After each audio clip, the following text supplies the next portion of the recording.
Durante muitos anos eu tive a oportunidade de lecionar análise expositiva de Colossenses no seminário.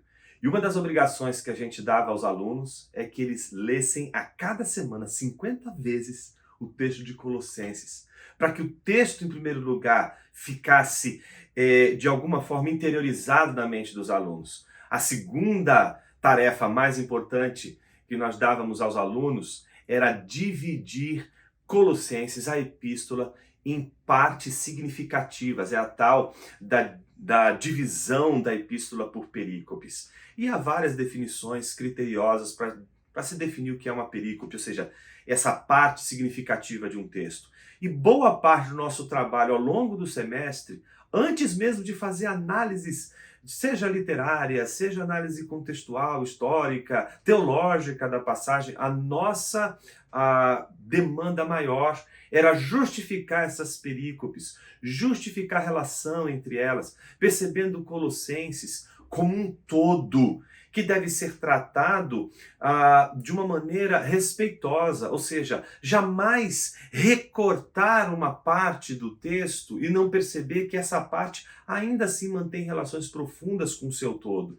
Então, ao longo dessa experiência, nós tivemos a oportunidade de não só trabalhar as divisões, as perícopes de Colossenses, mas trabalhar aquilo que é mais importante nessas divisões, que é a justificação. A justificação dessas perícopes, a justificação das partes, das relações das partes com o todo. Eu tenho uma enorme alegria de dizer que nós já temos em português um dos comentários, se não o melhor comentário que nós temos de Colossenses publicado aqui em português. E o que é interessante dessa publicação?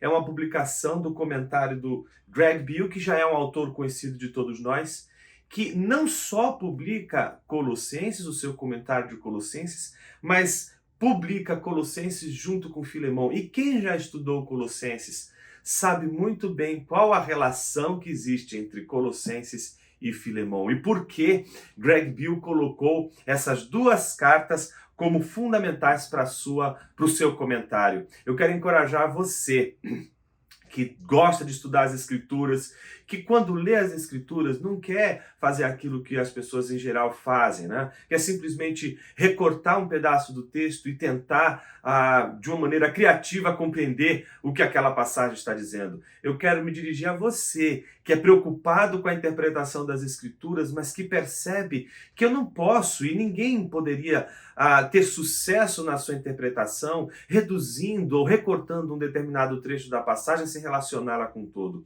O Beale faz isso de uma maneira maravilhosa por várias razões. Algumas delas, primeiro, pelo respeito que ele tem das partes com o todo. Segundo, porque ele faz uma leitura das Escrituras que nunca é divorciada da sua relação plena. O que eu quero dizer com isso? Que o Beale é completamente consciente de que Colossenses faz parte de um todo maior que Colossenses, que Filemão é parte de um todo maior que Filemão e que, portanto, remete não só às escrituras neotestamentárias, o seu contexto dentro do cânon neotestamentário, mas do cânon veterotestamentário, ou seja, o Beale, que muitos já o conhecem pela sua a brilhante abordagem do Novo Testamento à luz do Antigo Testamento, encontrarão aqui a demonstração plena de um pesquisador que ao longo dos anos tem mostrado a relevância dos estudos veterotestamentários para a interpretação do Novo. Em outras palavras, qual é essa outra razão que eu estou dando para você ler o comentário do Beale? Você não estará apenas diante de alguém que domina o todo da Epístola aos Colossenses e Filemão.